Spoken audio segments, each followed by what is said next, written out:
Truth or dare, Jean? Truth. Magbigay ka ng clue kung sino ang nagugustuhan mo ngayon. Meron ka na nagugustuhan? Bakit di ko alam? Best friend mo ako tapos hindi mo na ako ina-update? Dami mo namang Evas, Archer. Ikaw ba tinatanong, ha? O dali, Jean, bigay na ng clue. Kaibigan ko yung nagugustuhan ko ngayon. Oh, sino yan? You have to spin the bottle again for you to ask me another question. Madaya ka. Kaibigan mo? Oo, Archer. Kaibigan ko yung nagugustuhan ko ngayon. Ayoko na pala maglaro. Oh, saan ka pupunta? Bibili ng pagkain. Kay Jay? Jean, Aba, may gana ka pa palang pansinin ako pagkatapos mo akong i-ignore na ilang araw. Kailangan mo. usap tayo. Tungkol? Yung sinabi mo 2 days ago. Ano meron? Gano'n mo kagusto yung kaibigan mo? So sobrang gusto ko sa kanya, naiisip ko na siya out of nowhere and pagkagising ko, siya na agad yung pumapasok sa isip ko. Hindi ka ba na-awkward na may gusto ka sa kaibigan mo? Medyo awkward pero wala eh. Di ko naman mapipigilan yung feelings ko. May bala ka ba umamin sa kanya? Oo. Wag! Eh? Huwag ka nga amin! Bakit mo ba ako pinagbabawalan ha? Tatay ba kita? Wala kang girlfriend yun eh. Di wala kang nililigawan yun eh. Meron! Ha? Meron akong girlfriend. Ha? Jean, bago ka umamin, uunahan na kita para hindi ka masyado masaktan. I'm sorry, pero hindi kita gusto. Ha? Wala akong gusto sa'yo and never ako magkakagusto sa'yo. You're my best friend and hindi kita nakikita gaya ng gusto mo. Jean, may girlfriend ako. And her name is Jamie. Ha? We've been best friends for 6 years. Ayoko naman itapon yun dahil lang may gusto ka sa akin. Kaya kung ipagpapatuloy mo yung feelings mo, lalayo muna ako sa'yo. Pero mas maganda siguro kung pilitin mo mawala yung feelings mo para... Para saan yun? Sabog ka ba o puyat ka lang talaga? Ano ba yung mga nakakadiring pinagsasabi mo? Anong may feelings ako sa'yo? Sino may sabi? At saka kailan ka pa naging feelingero? Sabi mo kasi may gusto ko sa kaibigan mo eh. Ikaw lang ba kaibigan ko lalaki ha? Sagot! Hindi. O ayan naman pala eh. What makes you think na gusto kita? Like nakakakilabot. Di ba uso sa'yo platonic? Eh sino pala gusto mo? Si Jordan. Ah, siya. Oo, siya. Hi. Jordan. Kanina ka pa nandyan? Yep. I told you pare, may chance ka rito sa best friend ko kasi may gusto rin siya sa'yo. May gusto ka rin sa akin? Oh, wait. Archer? You set me up? O tama ka. Sinetap kita para umamin ka. Tapos before nating mag-usap, sinabi ko kay Jordan na makinig siya. Sorry, Jean. Hindi lang dapat ako yung may love life. Dapat pati ikaw. BFF goals, ganun. Hayop ka. Love you as friend. Go get that love flag. Jordan. Gusto mo pala ako, ha? Gusto mo rin daw ako, ha? Tama yun. Oh my gulay. Seryoso ba? Seryoso ako sa'yo. Ang cringe nyo. Nandito ka pa? Mabuhay ang friends to lovers trope! Bye. Walo na talaga siya. Pero siya ang may dahilan kung bakit nandito tayo ngayon sa sitwasyon na to. So thank you pa rin kay Archer kahit nabaliw siya. Hala, huwag mo akong titigan siya kang ngitian. Layuan mo ang anak ko. Ayoko po. Layuan mo ang anak ko. You're not even allowed to love him. Isa ka lang naman. Commoner. Mahal ko po si Logan. Yung pagmamahal mo sisira sa anak ko. What would my amigas think of my son kapag nalaman nilang may girlfriend siya isang basura? Nakakahiya. Malinis po ang intensyon ko, tita. Do not call me tita. Nakakadiri. Sorry po. 500,000 pesos. Cash. Layuan mo ang anak ko. Grabe ka naman po. Hindi naman po nabibili yung pagmamahal ko para sa anak ninyo. Dagdagan ko pa ba? 750,000 pesos. Malaki na yan para sa isang katulad mo. I heard may sakit yung tatay mo. Kailangan mo yan. Be practical. Madam, marami pang iba dyan, Ophelia. At kilala ko ang anak ko. He won't settle for someone like you. Tatanggapin mo ba? 2 milyon. Kapalit ng paglayo ko sa anak ninyo. Shameless. Okay. Expect the money tomorrow. Ihahatid ng bodyguard ko sa bahay ninyo. Makakaalis ka na. Logan. Ophelia, mahal. Totoo ba? Tinanggap mo yung pera? I'm sorry. Kailangan ko ng pera eh. Kailangan natin ng pera. Di ba magtatanan tayo? Uto-uto talaga yung nanay mo. Akala niya may sakit si tatay, pero ang totoo, wala naman na talaga akong tatay, Diyos ko. Magkano in-offer sa'yo? 500K. Tapos ginawa niya 750, pero sabi ko gusto ko ng 2 million. Ang laking pera na nun para makapagsimula tayo, di ba? Anyway, bukas niya pa mabibigay yung pera, kaya stay low-key ka muna ha. Huwag kang papahalta, tapos kapag nabigay na, saka ka na pumunta rito, tapos umalis na tayo papunta ibang bansa. Akala mo talaga makikipagtanan ako sa isang gold digger? Ano? Akala mo, hindi ko alam? Alam mong ano? Na mahilig ka makipagrelasyon sa taong mapera na may pamilyang alam mong kaaayawan ka. Kapag nakuha mo na yung pera sa kanila, iiwan mo yung taong mahal mo. Logan, nauto ko naman yung mama mo. Sa tingin mo, nauto mo talaga si mama? Sa tingin mo, dadating yung pera? Kasi planado na lahat simula pa nung una. From our first meeting to my mom's fake evil attitude. Galing, di ba? Pero naalala mo si Lorenzo? Yung huling biktima mo? Kaibigan ko yun. You know, it's payback time. Mahal kita. Mahal mo pera namin, Ophelia. Ibigay niya yung 2 milyon. Pinaghirapan ko yun. Pinaghirapan? Don't worry. I left 200 pesos in your bank account. 200 pesos? Pampalubag-loob. At least may nakuha ka, di ba? Okay, so later on, I'm gonna group you into... Good morning, ma'am.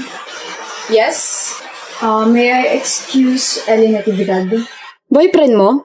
No. Why? Bibigay ko lang po yung pagano. Ako wala.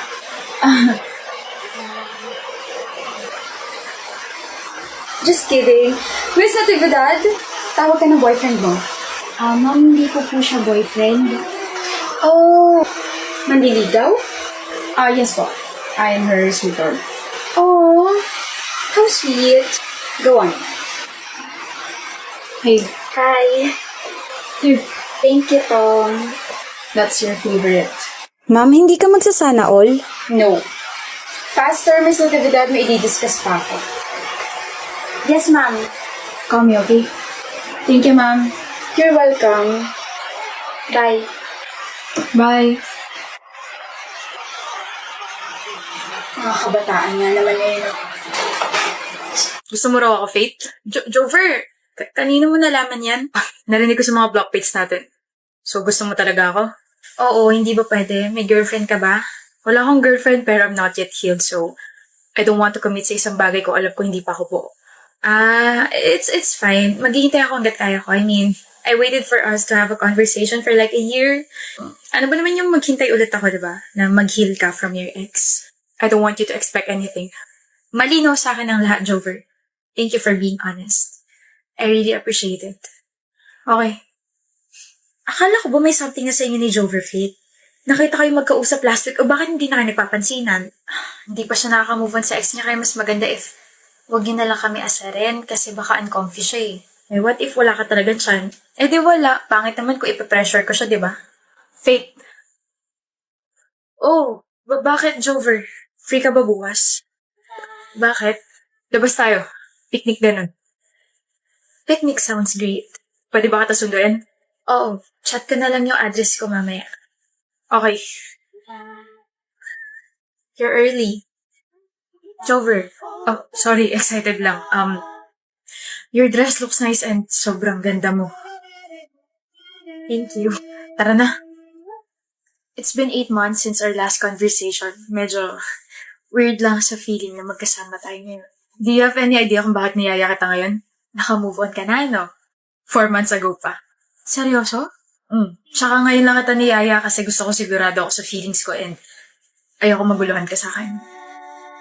Faith, I wanna know you more and kung okay lang sa'yo, pwede ba tayo mag-picnic once a week?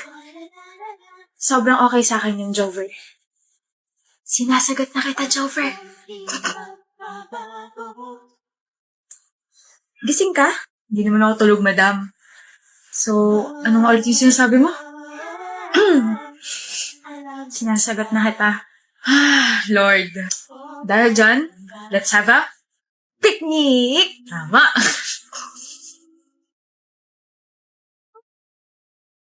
Hello po, tita. Iha yung anak ko. Bakit po? Ano po nangyari kay Jover? Papunta na po siya rito sa bahay namin. Sinaksak ang anak ko. Pinatay siya. Po? What's wrong, love? Jover. Love.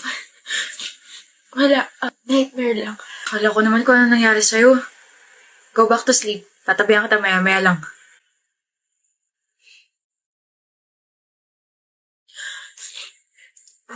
Hello po, tita. Pupunta ka naman sa death anniversary ng anak ko, di ba? Di ba, Iha? Miss na kita, Faith. Yes po. I'll be there. Jover, it's been 12 years pero hinahabol pa rin ako ng brutal na pagkamatay mo. Kung hindi ba kita sinagot, walang mangyayaring ganon. Kung hindi ako nagkagusto sa'yo, hanggang ngayon mabuhay ka pa rin. Sorry na nga, Brielle. Kaya di ba sabi ko, babawi ako. Sorry na. Ano mo nakalimutan yung second anniversary natin? I was with my friends. Birthday ng tropa ko, okay na? Birthday ng tropa mo, hindi mo nakalimutan. Tapos, ulit. Sorry na nga. Nagsusorry ka nga, pero para ka naman napipilitan. Eh, ano ba gusto mo gawin ko? Lumuhod para mawala yung galit mo. Labo mo rin no? I can't believe you. Sorry na, okay? Sorry na. O ito, box of flowers, pambawi ko. Sorry na, tanggapin mo na. Bakit mo tinapon? Ikaw na nga itong binibigyan ng bulaklak, galit ka pa rin? Papatayin mo ba ako? OA mo Arlo, may allergy ako sa roses, nakalimutan mo na ba? Ha? Hindi ko alam. Ilang beses ko sinasabi sa'yo yun, kaya nga tulips yung palagi mong binibigay sa akin, di ba? I'm sorry, Brielle. Alam mo kung bakit ako ganito? Kasi 2 years na tayo pero parang hindi mo na ako tinuturing na girlfriend eh. Kilala mo pa ba ako? Kinikilala mo pa ba akong parte ng buhay mo? O baka may iba ka na kinikilala dyan. Diyan ka magaling. Sa mga hinala mo. Kaya pagod na rin sa'yo yung kaibigan mo si Jelay. Bakit nasama rito yung kaibigan ko? Ha? Nag-uusap kayo? Siya ba yung bago mo kinikilala? Kaya pala sabi niya sa akin na nakaraan na kahit anong gawin niya, sana mapatawad ko siya. Oh my gosh. Ano ba, Brielle? Naririnig mo ba yung sarili mo? Let's break up. Brielle, and sana makarama kayong dalawa. Brielle, ano natin? Hindi mo na sinagot tanong ko. Ano ba yung tanong? Sabi ko, ayos ka lang bang nandito si Jelay tsaka si Arlo? Okay lang.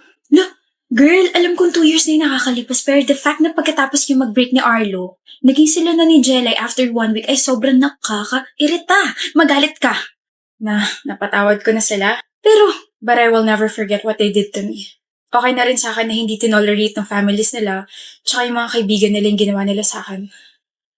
Kaya kahit tumagal sila na ilang taon, nakakabit pa rin sa pangalan nila yung salitang traidor at mandoloko.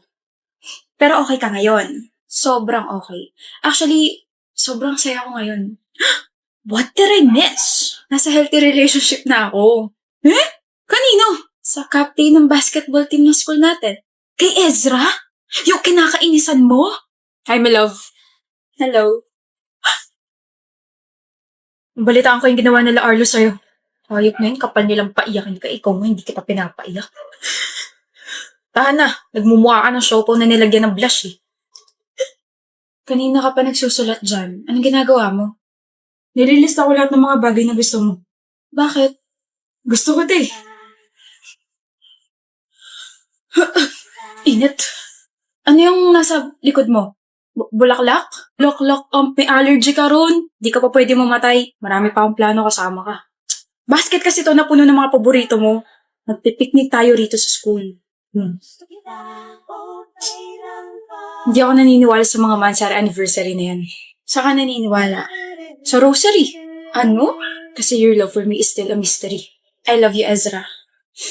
Hindi na siyang mystery.